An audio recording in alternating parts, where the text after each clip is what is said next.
a certain level of adversity in life is necessary for your happiness. And we don't see that with the feminist and especially the field of psychology, which is now 80% female. It's like 80% of psychology degrees are earned by women. The self-help explosion, the everything has to be soft and nice. There was a comedian who used to do a bit about this, about how playgrounds 50 years ago were like death traps, and now everything is soft and squishy and close to the ground and really safe. And it's like a symptom of this, like women taking over everything, right? They launched a campaign at the public school near me called Be Nice. And I thought, I know people hear that and they think, yeah, be nice. Why wouldn't you want people to be nice? Of course, be nice. But there's a lot of times where being nice isn't necessarily the best response. There are, we hear a lot of emphasis put on empathy. You have to have empathy. We have to make children more empathetic.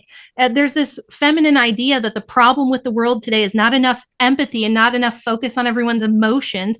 I would say it's the opposite, right? It's people, if you make everything easy and soft and free of adversity and no harm to anyone and everything's kind, then people don't ever learn how to overcome anything. They don't ever learn how to overcome themselves. Like that's something I actually wish I had more of when I was younger, because I was very smart and school was super easy for me and I didn't get in trouble. So like when I became an adult, I really had to learn to push myself.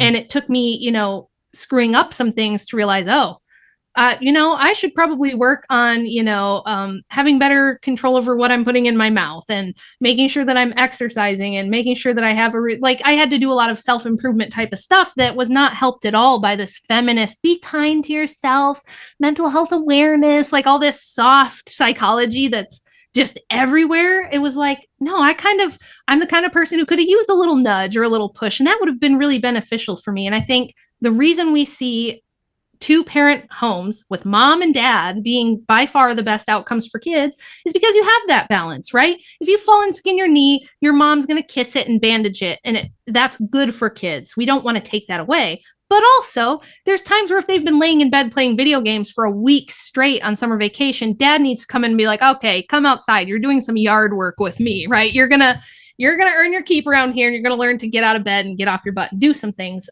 The older ones, they'll call you or they'll text you and they'll be like, oh my gosh, mom, I used to think that you and dad were so mean. Or I used to think I had the weird, strict parents, but I'm so thankful now that I did. Now I'm so glad because I have a good work ethic. I can make good decisions. I know how to take care of myself. I feel more mature than my peers, and that's the best thing you could hear as a mom, right? When your kids tell you, hey, you guys did a good job. I know I got mad at you sometimes when I was a teenager, but, thanks for doing a good job. That's what I think we should all be striving for. And we need the necessary male element. Without masculinity, nobody's going to make it, okay? If you feminize the world, these psychonaut goddess worship gurus who think we need to feminize everything are wrong, and they're going to destroy everything. So we can see that. We can see the trends through all the data we've talked about of where things are going, and that's not where we want to be. And so, historically, men have done amazing things. There are so many good, virtuous things about masculinity that we should be talking about. We should be talking about that a lot. So that's part of what I'm trying to do, right? Not that men need me, a housewife, to stick up for them, but it's like I'm trying to talk to my fellow ladies and be like, listen, you say you want him to be soft and emotional and in touch with his feelings and to listen to you. But if the man does do that, you suddenly find that you're not attracted to him anymore. And you break up with him. And you find a guy who's more masculine, right? Because that's the guy that kind of does it for you. So it's like women think they want that, but I don't think most women want a soft, feminized man unless they are really into, domineering or something like that. But no, it's a good thing to have polarity. It's a good thing to have masculine virtues and feminine virtues. Both sexes have virtues, and we should focus on those things.